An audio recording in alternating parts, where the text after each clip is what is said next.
Hey, I'm here with Brandon. I looked him up online. He's got a guitar that he wants to get rid of. Yeah, it's one my grandfather owned it.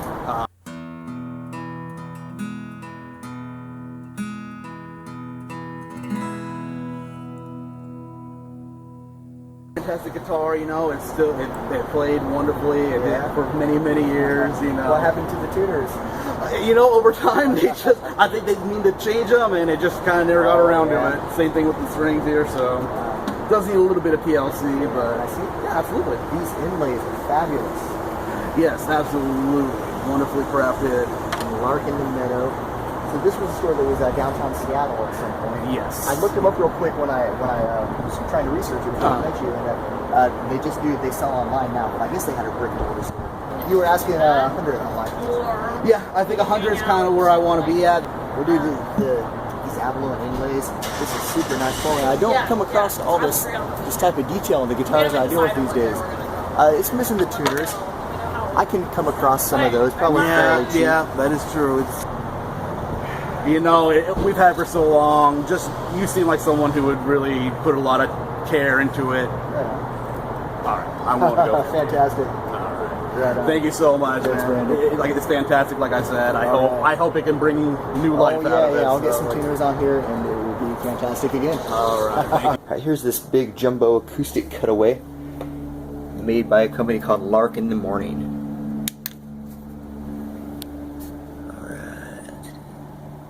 Model HJC-2000, made in Korea. There's no serial number I can find anywhere.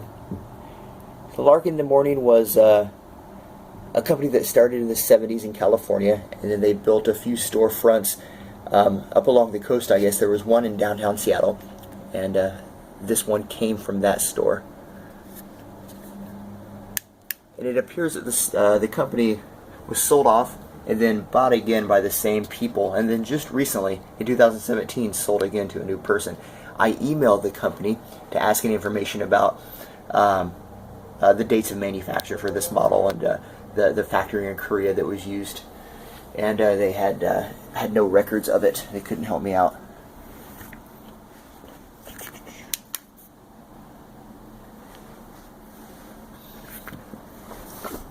So yeah, we're missing tuners. Oh, and there's a nasty little ding right there. And I don't know why someone would take the tuners out except for another guitar project, but I hope that it was an awesome project because this guitar is pretty cool. I wish my camera would focus on these inlays.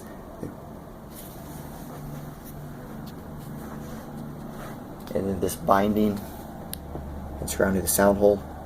Very nice.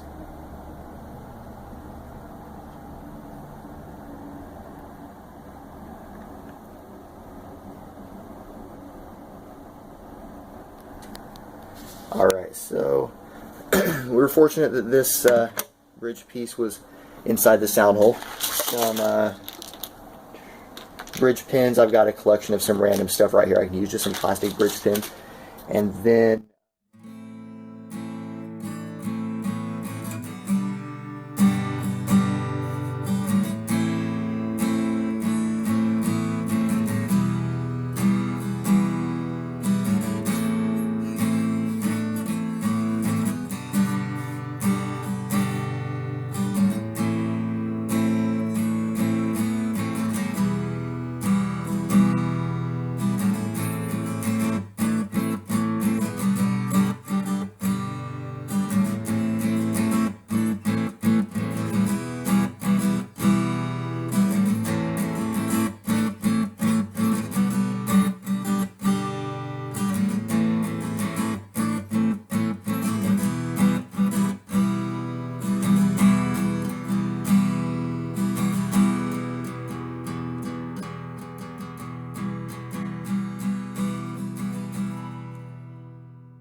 the original tuners had the screws right below the holes.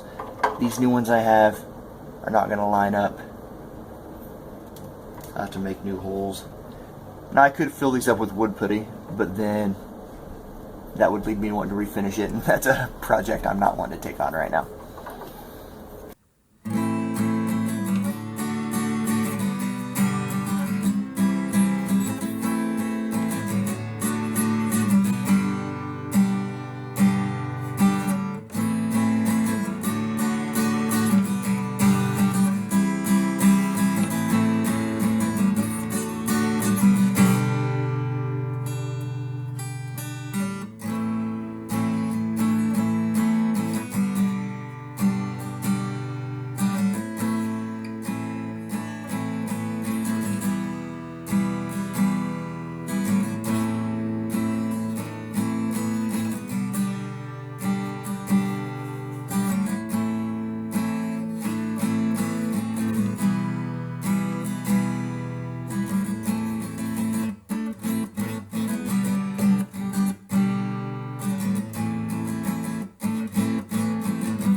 Still inconclusive results on this guitar. I cannot determine the date of manufacture. So this is the point where I send a plea out to the powers that the internet has to bring people together. If anyone's owned one of these guitars before, please leave a comment down in the comment section below. Let me know the story about it. If you still have one, send me some pictures. You can find me on Facebook. Search Pinetop Jackson. Send some pictures there. Same thing with Instagram, Pinetop Jackson. If you guys like videos like this, the buying and selling of weird old guitars, cheap, affordable guitars, please help the channel grow by subscribing. Thanks for watching, guys. Oh, what's in there? Something waddling around. Oh, what? Come on. Maybe some wood or something. Oh, there it is. Oh, did we find it? We got it. It's the bridge. Yep. All right. There's the culprit.